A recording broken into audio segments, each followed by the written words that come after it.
Morning, welcome back to my channel. আশা করি তোমরা সবাই ভালো আছো আর আমিও খুব ভালো আছি। তো আজকে নতুন একটা ব্লগ নিয়ে চলে এসেছি। অনেকে কমেন্ট করেছে যে আমার ইনস্টাগ্রামে একটা রিলস ছেড়েছিলাম, তো সেটাতে শাড়ি তাঁত আর কি বলা হয়। তো অনেকেই জানে না যে তাঁত জিনিসটা কি বা এটা কি করে বোনে। অনেকে বলেছে যে শাড়িটা খুব সুন্দর, ভিডিও করতে পারো, একটা ব্লগ ভিডিও ছাড়ো। তো সেই কারণে আবার পার্সোনালভাবে ইনবক্সেও আমাকে SMS করা হয়েছে এভাবে বুনি আর কি, সেই ভিডিওটা ছাড়তে। তো তোমাদেরকে আজকে সেটাই দেখাবো যে আমরা কীভাবে এই শাড়িগুলো রেডি করি, আর তার জিনিসটাকেও দেখাবো তোমাদেরকে। তো বন্ধুরা, এখন আমরা তাতে বসেছি, তোমাদেরকে দেখাচ্ছি এগুলো কিভাবে ফিরাতে হয়।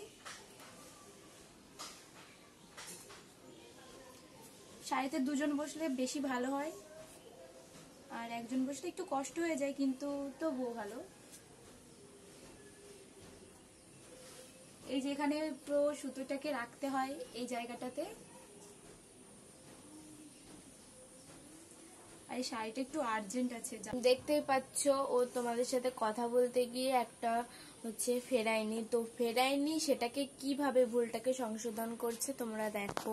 আমি ক্যামেরা কাছে নিয়ে দেখাচ্ছি। এই দেখো, এখানে একটা গুটি ফেরানো হয়নি, সুতোটাকে ফাঁকা করে নিয়ে ওটা তোমার ঠিক করতে হবে।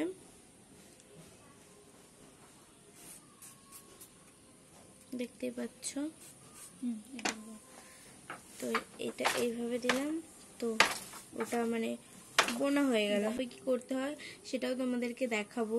এটা কিভাবে আঁকিয়ে নিয়ে বুনতে হয়, না হলে হয় না।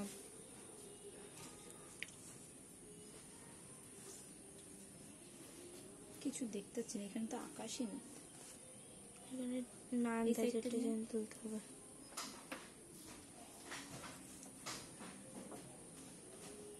এভাবে সুন্দর করে আগে গুটিগুলোকে ফিরিয়ে নিতে হয়।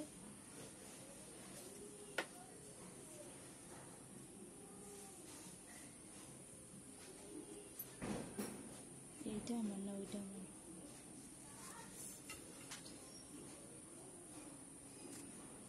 দেখতে পেরেছো, এভাবে সব ফিরিয়ে নিতে হয়। তারপরে এই যে দিদি এখন টানবে,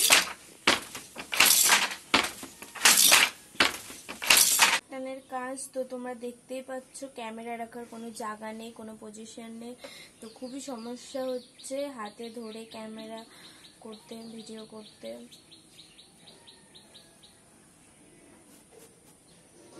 আর এটা খুব আর্জেন্ট শাড়ি। রাত কালকে 2টো পর্যন্ত আমরা দুবোনে একা একা ছাদে বসে কাজ করেছি। একটু ভয় ভয় লাগছিল। দুবোন নিচে এমনি সবাই ছিল, তারপরে বলেছিল যে যদি ভয় লাগে তাহলে ডাক দিবে। আমরা কাউকে ডাকিনি, কোনো ব্যাপার না, একটু আর্জেন্ট কাপড় ছিল, তো সেই কারণে এই শাড়িটা 3 দিনে কমপ্লিট করতে হচ্ছে আমাদেরকে। কারণ প্রথমে মহাজন অলবডি, তোমরা দেখতেই পাচ্ছ যে অলবডিতে এরকম পুরো কাজ। তো মহাজন আমাদের আগে থেকে বলেনি, জানাইও নি আমাদের আগে থেকে যে শাড়িটা আর্জেন্ট লাগবে। এখন 3 দিন আগে গিয়ে বলছে আমাদের এই শাড়িটা আর্জেন্ট লাগবে। তো আমাদের খাওয়া ঘুম সবকিছু বাদ দিয়ে আর্জেন্ট শাড়িটা বুনতে হচ্ছে। কি করা যাবে, গলাটাও দেখতে পাচ্ছি একটু কেমন ভার ভার হয়ে গেছে। কালকে রাত্রে তো পায়ে ব্যথা করছিল, মাজায় ব্যথা করছিল। তাতেই বসলে একটা জিনিস কমন হয়, মাজায় ব্যথা, মাজাটা খুব ব্যথা করে। তো আর পাটা হচ্ছে তোমার পড়ে থাকে। আর যেখানে আমরা বসে থাকি, এই যে এটা বসার জায়গা, একটা টুলের উপর আমরা বসে থাকি। এটা টুল না, বেঞ্চ। দেখতে পাচ্ছ, গান শোনার জন্য বক্স, ফোন সব রেডি করে রেখেছি সবগুলো।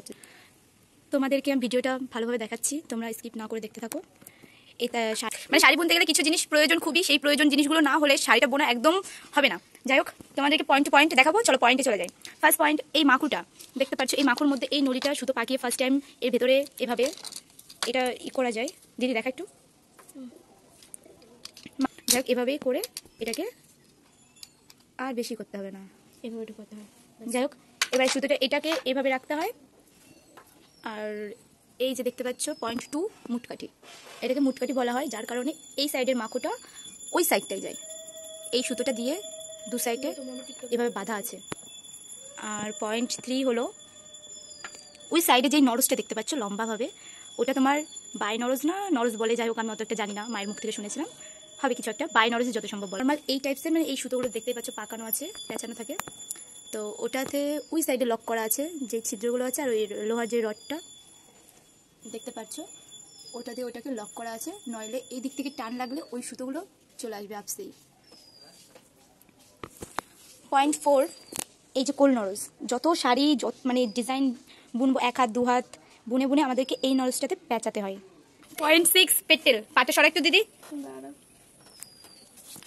এই পেটেলটা দেখতে পাচ্ছ, এটা তোমার এটার সাথে তোমার এই অ্যাঙ্গেলটা কি করে বাঁধা আছে, অ্যাঙ্গেলটা কিভাবে বাঁধা আছে।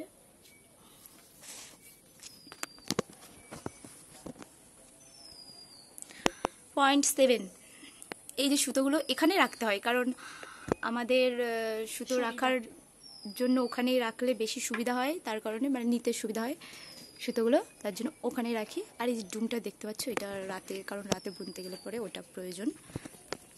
0.8 হলো, ফার্স্ট আমাদেরকে এই গুটিটাকে এইভাবে আঁকিয়ে নিতে হয়,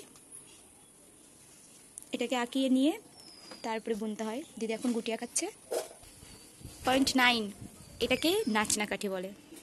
এটার কারণেই এই যে ঝাপটা এখন দেখাতে পাচ্ছি না, কারণ দিদি গুটি আঁকাচ্ছে, এই ঝাপটাকে ক্লিয়ার করে, এই যার জন্য এই মাকুটা যায় এবং আসে। আর দেখানোর মতো তেমন কিছুই নেই। আর যদি কোনো পয়েন্ট আমি মিস করে থাকি, সো যারা যারা তাদের ব্যাপারে জানো আমাকে কমেন্টে বলতে পারো, কারণ আমি তেমন একটা বেশি জানিও না। আমি রিসেন্টলি 2 বছর মতো হচ্ছে আমি তাদের ব্যাপারে একটু বুঝি। যাই হোক, আমাদের এই কাপড়টা নিয়ে খুবই আর্জেন্ট, তো আমরা এখন শাড়িটা পুরো, এটা আঁচল, শাড়িটা পুরো কমপ্লিট করে তোমাদেরকে দেখাবো। এখনকার মতো এইটুকুনি, পরে শাড়িটা কমপ্লিট করে আসছি, দেখা হবে। ফাইনালি শাড়িটা কাটা হয়ে গেছে, তোমাদেরকে দেখাচ্ছি শাড়িটা।